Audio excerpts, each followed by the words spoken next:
بلوچستان کے افسوسناک واقعے پر جو اپڈیٹ سامنے آئیں، سب صحافیوں نے بھی شیئر کیں، بہت لوگ سوشل میڈیا پر اس پر تنقید بھی کر رہے ہیں، کہہ رہے ہیں کہ صحافی بک گئے۔ تو کیا صحافی بک گئے؟ سرفراز بگٹی کیا کسی کو بچانے کی کوشش کر رہے ہیں؟ پوسٹ مارٹم میں عمریں اور بہت سی تفصیلات سامنے آ گئی ہیں۔ کتنے لوگوں کو گرفتار کیا گیا ہے؟ ان دونوں کے ساتھ، بانو اور احسان اللہ کے ساتھ ہوا کیا؟ بانو کا شوہر کہاں ہے؟ اس کے خاندان والے کہاں ہیں؟ یہ تمام معاملات میں آپ سے شیئر کرنے جا رہی ہوں۔ وہاں پر موجود صحافی بھائیوں سے میری گفتگو ہوئی ہے، بہت سے ذرائع سے انفارمیشن لینے کی کوشش کی ہے، اور کوشش یہ ہے کہ جو بھی حقائق آپ تک پہنچائیں وہ بالکل ٹھیک ٹھیک پہنچائیں۔ اور کچھ سٹوریز ایسی ہوتی ہیں کہ جب وہ سامنے آتی ہیں تو اس کا پہلو کچھ اور ہوتا ہے، جب وہ ڈیولپ ہونا شروع ہوتی ہیں تو اس کا دوسرا پہلو سامنے آ جاتا ہے۔ کبھی کبھی تو بالکل پوری کہانی الٹ پلٹ ہو جاتی ہے کہ ہم خود بھی سوچتے ہیں کہ یہ جس انداز میں سامنے آئی تھی اب تو یہ وہ انداز ہی نہیں رہا۔ تو سب سے پہلے اسی پر بات کر لیتے ہیں کہ جو یہ کہا جا رہا ہے کہ یہ گھڑی گھڑائی کہانی سنائی جا رہی ہے اور سب صحافی سنا رہے ہیں، کیا ان کو پیسے مل گئے ہیں، پیسے لے کر یہ سٹوری ہم تک پہنچائی جا رہی ہے؟ تو ایسا قطعاً نہیں ہے۔ سرفراز بگٹی صاحب جو کہ سی ایم ہیں، انہوں نے خود بیان دیا تھا جو کہ تمام سوشل میڈیا نیٹ ورکس پر بھی موجود ہے، میڈیا ہاؤسز سے بھی انہوں نے بات چیت کی ہے، نیوز چینلز پر بھی ان کا انٹرویو چلا ہے، جس میں انہوں نے جو سٹانس اختیار کیا وہ بتایا ہے، اور یہ کہا ہے کہ اگرچہ جو بھی معاملہ ہوا ہم بالکل لوگوں کو کیفر کردار تک پہنچائیں گے۔ اب ہمارے بھی شکوک و شبہات تھے، ظاہری بات ہے ایک چیز سامنے آ رہی ہے، دو نہتے لوگوں کو اس طرح سے ایک صحرا میں لے جا کے جو ان کے ساتھ سلوک ہوا اس پر پوری قوم اس وقت سراپا احتجاج ہے، سوال اٹھا رہی ہے، اور ہم بالکل اس کو کنڈیم کرتے ہیں، اس کی مذمت کر رہے ہیں اور کہہ رہے ہیں کہ لوگوں کو قرار واقعی سزا دی جائے۔ تو پوسٹ مارٹم میں کیا کچھ آیا، اور سرفراز بگٹی صاحب کی ایک تصویر وائرل ہو رہی ہے جہاں پہ وہ شیر باز جو ہیں، جو قبیلے کے سربراہ، جرگے کے سربراہ تھے، ان کے ساتھ بیٹھے نظر آ رہے ہیں، اور لوگوں کے دلوں میں یہ سوال اٹھ رہا ہے کہ آخر یہ شیرباز کو بچا لیں گے؟ شیرباز سے ان کا کوئی تعلق ہے، ان کا بھائی ہے، کیا لگتا ہے؟ یہ سب کچھ اس لیے کیا گیا اور سرفراز بگٹی صاحب نے اس لیے یہ بیان جاری کیا ہے۔ اب بڑی ہی رسپانسبل پوزیشن ہے، سی ایم کوئی چھوٹی موٹی بات نہیں ہے، وزیر اعلیٰ ہے، پورا صوبہ اس کے انڈر ہے، اور اگر وہ ایسی کوئی بات کرتا ہے اور غلط بیانی سے کام لیتا ہے تو پھر تو وہ آپ سوچیں نا کہ ان کے ساتھ ہوگا کیا۔ تو یہ وہ چیزیں ہیں جن کو سامنے آنا باقی ہے، لیکن ایسا لگتا ہے کہ اتنی بڑی سیٹ پر بیٹھ کے اتنی بڑی ارسپانسبلٹی کوئی شخص کیسے کر سکتا ہے، اور اگر کر رہا ہے تو پھر اس کو بھگتنا ہی پڑے گا۔ اب آج میں ویڈیو میں یہ بھی بات کروں گی کہ کاروکاری ہوتا کیا ہے، کیونکہ ان دونوں کو کاروکاری کے تحت ہی اس جہان فانی سے رخصت کر دیا گیا، اور جس انداز میں ہوا وہ کوئی ڈھکا چھپا معاملہ نہیں ہے، تمام ویڈیو آپ کے سامنے اب آ چکی ہیں، اور ہم یہ پالیسی کی وجہ سے ڈیجیٹل جو پلیٹ فارمز ہیں اس کی پالیسی کی وجہ سے بہت سی چیزیں آپ کو ویڈیو اور تصاویر کے ذریعے نہیں دکھا سکتے۔ تو جناب ان کے شوہر کہاں ہیں؟ لوگ یہ پوچھ رہے ہیں کہ جو بانو بی بی تھیں، اور یہ احسان اللہ والا جو معاملہ بتایا گیا ہے اس کی کچھ اندر کی چیزیں ہم نے بھی حاصل کی ہیں۔ پہلے ہم پوسٹ مارٹم رپورٹ کی بات کر لیتے ہیں۔ اس پوسٹ مارٹم رپورٹ کے مطابق احسان اللہ کی عمر 35 سال ہے، اور بانو بی بی کی عمر جو ہے وہ 37 سے 38 سال کے درمیان بتائی جا رہی ہے۔ اور بلوچی جو قبیلے ہوتے ہیں، بلوچستان کے رہنے والے لوگ، وہ عمومی طور پر لڑکیوں کی کم عمری میں شادی کر دیتے ہیں، اور یہ بتایا جا رہا ہے کہ ان کا 17 سال کا بڑا بیٹا ہے جو بانو بی بی ہے۔ بانو بی بی کے 5 اور احسان اللہ کے 4 بچے بتائے جا رہے ہیں۔ جو ان کے شوہر ہیں نور محمد، ان کا زوجہ میں ابھی بھی وہی لکھا ہوا ہے، اگر ان کا شناختی کارڈ حاصل کر سکے ہم اور آپ کو دکھا سکے تو وہ کافی عرصے تک کاموں کے سلسلے میں گھر سے باہر رہا کرتے تھے، یہ بتایا جا رہا ہے، اور اسی دوران احسان اللہ اور بانو بی بی کی بات چیت ہوتی ہے، پھر وہ گھر سے چلے جاتے ہیں۔ پھر یہ بھی بتایا گیا کہ احسان اللہ کی طرف سے رویہ بہت غلط تھا، جس کے بعد بانو بی بی واپس آتی ہیں اور اس طرح سے ان سے گفتگو کی جاتی ہے کہ ٹھیک ہے اپنے گھر میں آپ واپس چلی جائیں، لیکن جو 2 قبائل ہیں، ایک ساتک زئی قبیلہ ہے، ایک سوملانی قبیلہ ہے، ان دونوں کے بڑے بیٹھتے ہیں اور وہ کہتے ہیں کہ یہ تو ہمارے ساتھ بہت ہی غلط ہوا ہے۔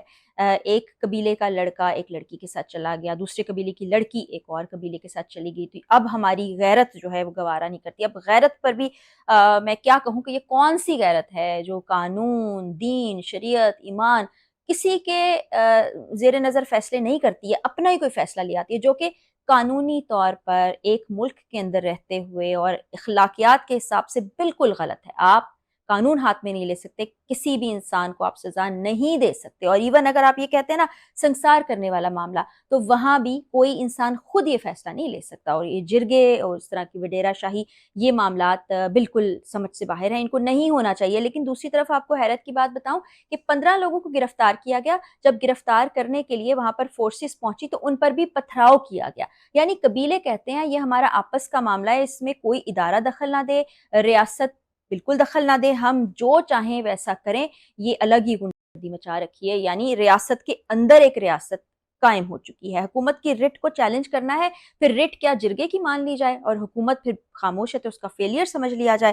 امید ہے کہ اس پر سرفراز بھٹی جو ہیں وہ آگے بھی کچھ چیزیں ہمارے سامنے رکھیں گے اور اس معاملے کو ریزالو کی طرف لے کر جائیں گے. اور پوسٹ مارٹم رپورٹ ہی کی بات کریں، اتنا جذباتی معاملہ ہے کہ پھر باتوں میں کہیں سے کہیں نکل جاتے ہیں. تو خاتون جو ہیں ان کو 7 لگی اور جو احسان اللہ ہیں ان کو 9 لگی. اور وہ فوٹیجز میں آپ دیکھ سکتے ہیں کہ ان کی جان بھی چلی گئی، اس کے باوجود بھی ان کی طرف کیے جا رہے ہیں. تو بہت ہی سنگین معاملہ ہے. 15 لوگ جو گرفتار کیے گئے ہیں ان میں جلال ستکزئی نہیں شامل. یہ وہ پہلا شخص ہے جس کو آپ ویڈیو میں بھی دیکھ سکتے ہیں جو بندوق کھڑا ہے اور پہلی گولی چلاتا ہے. یہ بانو بی بی کا اپنا بھائی تھا اور اس کے گھر پر چھاپے مارنے کے لیے جب پولیس گئی اور جو مشکلات کا سامنا کرنا پڑا وہ تو ہے، لیکن اس کے گھر میں کوئی موجود نہیں تھا. موجود نہ ہونے سے مراد کہ کوئی مرد نہیں تھا، یہ بھی وہاں سے فرار ہے. کم عمر بچے تھے، اب ان بچوں کو یا خواتین کو تو کیا گرفتار کرنا، تو اس کی تلاش بھی کی جا رہی ہے. اب معاملہ یہ ہوا تھا کہ جب دونوں قبیلے بیٹھے اور جرگا لگا اور پہلے یہ فیصلہ کیا گیا کہ خاتون کو مارا جائے گا، تو دوسرے قبیلے والوں نے کہا نہیں ایسا نہیں ہوگا، مرد کو بھی مارا جائے گا. اور پھر مجموعی طور پر یہ فیصلہ لیا گیا کہ ان سے جینے کا حق چھین لیا جائے گا، جو کہ بالکل غلط اقدام ہے. یہ ہمارے دین کے حساب سے، ملکی قوانین کے حساب سے ظلم ہے اور ظلم کے خلاف آواز اٹھانی چاہیے. اور یہ جو کچھ ہو رہا ہے یہ انتہائی افسوسناک ہے. اب کاروکاری جو ہے، اگر آپ لوگ یہ سمجھ رہے ہیں کہ یہ صرف بلوچستان میں ہی ہے تو ایسا نہیں ہے. یہ جہاں بھی وڈیرا سسٹم، یہ جرگا سسٹم، یہ بیٹھکیں، یہ سب کچھ ہوتا ہے وہاں پر یہ سسٹم موجود ہے. یہ آپ چاہے پنجاب کی بات کر لیں، چاہے سندھ کی بات کر لیں، چاہے بلوچستان کی بات کر لیں، کہیں کی بھی بات کر لیں، کہ وہ اپنی ہی ایک بیٹھک لگا کے بیٹھتے ہیں جہاں پر بڑے لوگ بھی ہوتے ہیں، پھر سردار نے جو فیصلہ دیا اس پر عمل کرنا بھی ہوتا ہے. اب اس صورتحال میں عورت کو اس طرح سے اس کی جان لے لینا، اس کو کاری کرنا کہا جاتا ہے. مرد سے یہی والا سلوک کارو کہلاتا ہے، تو یہ کارو کاری کہا جاتا ہے.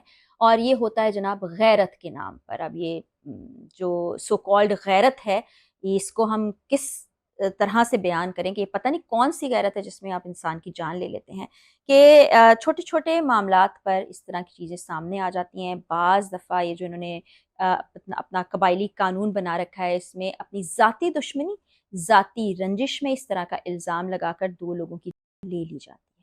اور دشمنی بھی اس میں ہوتی ہے، کوئی ان پر الزام لگا دیتا ہے لوگوں پر کہ جن کے درمیان ناجائز تعلقات ہیں اور کوئی گواہ نہیں ہے، کوئی ثبوت نہیں ہے، کچھ نہیں ہے، اس کے باوجود بھی ان کو اسی طرح کے سلوک کا سامنا کرنا پڑتا ہے. تو یہ جو روایت ہے اس کو ختم کرنا ہوگا.